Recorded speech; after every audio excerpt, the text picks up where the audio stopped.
Ladies and gentlemen, before we get started, this podcast is brought to you by Final Form Supplements. Final Form Supplements is a supplement brand with honesty labeling. So the labeling in supplements is Wild Wild West. Sometimes labels aren't honest. They have things in there that's on in there. We don't have to worry about that with Final Form Supplements. We got everything you need from protein powder, creatine, skin care, soap for your skin, handcrafted soap, and we have all kinds of things. Go to finalformsubs.com, that's SUPPS, finalformsubs.com, use promo code COACHSTRIB, all caps, no space, get 10% off your order, and make sure you like, comment, subscribe on whichever video you're watching here at Ivy Talks Podcast Network, and enjoy the show.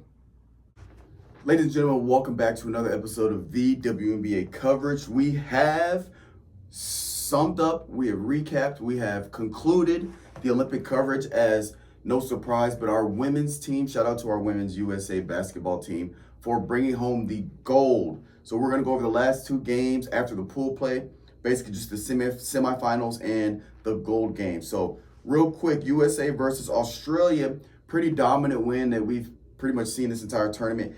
85-64. Top performers, Breanna Stewart, 16 points, 6 rebounds, 5 assists, and a steal. Jackie Young steps up again as she did the previous game in the end of pool play with 19 points. She steps up again with 14 points, 2 rebounds, 5 assists, along with 2 steals, so she's getting it done on the defensive end.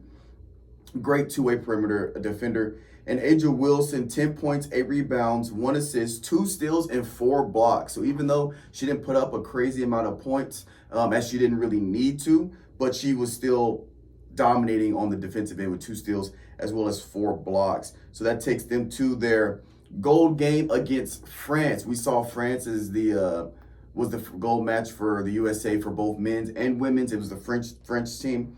This was a close, exciting nail-biter game. USA wins 67-66. It came down to the last shot, 1-point game. It would have gone into overtime. The last shot was made by France, but her foot, I forget her name, her foot was on the line. She hit the shot. It was counted as a 2 instead of a 3. Therefore, she made the shot with no time left. Since her foot was on the line, it counted as a 2. Therefore, women's USA team takes home the gold from a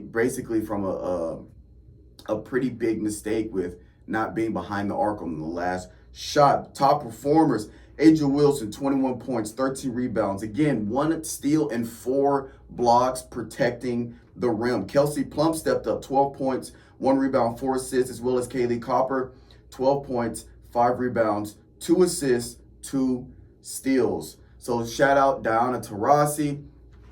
She obviously didn't play too much because of just the logistics of the game, and we got such a great all-star lineup. But she gets her 6th gold medal, 6 straight, which is a record for women's basketball. She's the most gold medals in women's basketball with 6. Obviously, you have to, with basketball, you're only able to get 1 gold medal per Olympic. It's not like track where you can get multiple. So it's hard to get a lot of gold medals in a team sport where you're only able to get 1 at a time.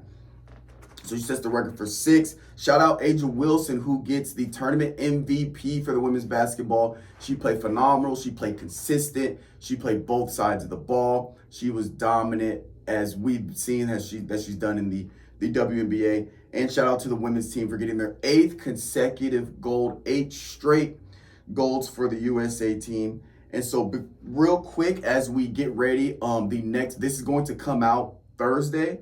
So when this drops, we'll be picking back up with the regular season for the WNBA, because I believe the next game is going to be tomorrow.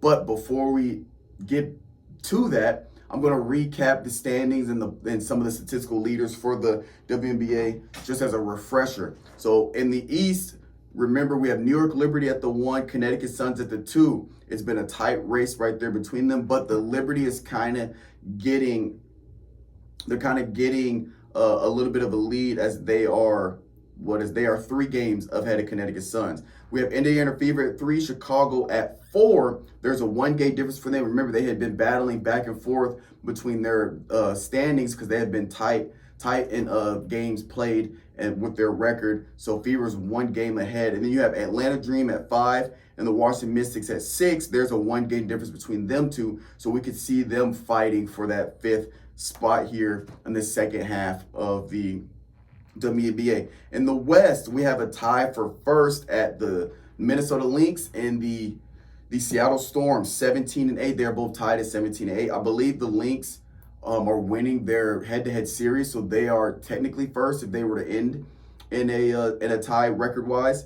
And then Las Vegas Aces slide back up to third there, but they are just one game behind the Lynx and the Storm. So again, for the top three in the West, we have a tight race for that number one spot. Phoenix Mercury at 4, and the LA Sparks and Dallas Wings are 5 and 6 respectively. They again are tied at 6 wins, so we could see some movement there towards the bottom of the Western Conference.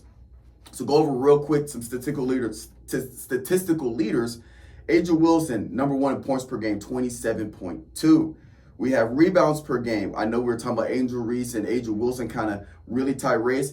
Angel Wilson is back at the number 1 spot at 12, but Angel Reese is right behind her at 11.9. So we could see a battle there for the rebound champ. Assists per game, Caitlin Clark at 8.2. Behind her is Alyssa Thomas at 7.6. Steals per game, Arike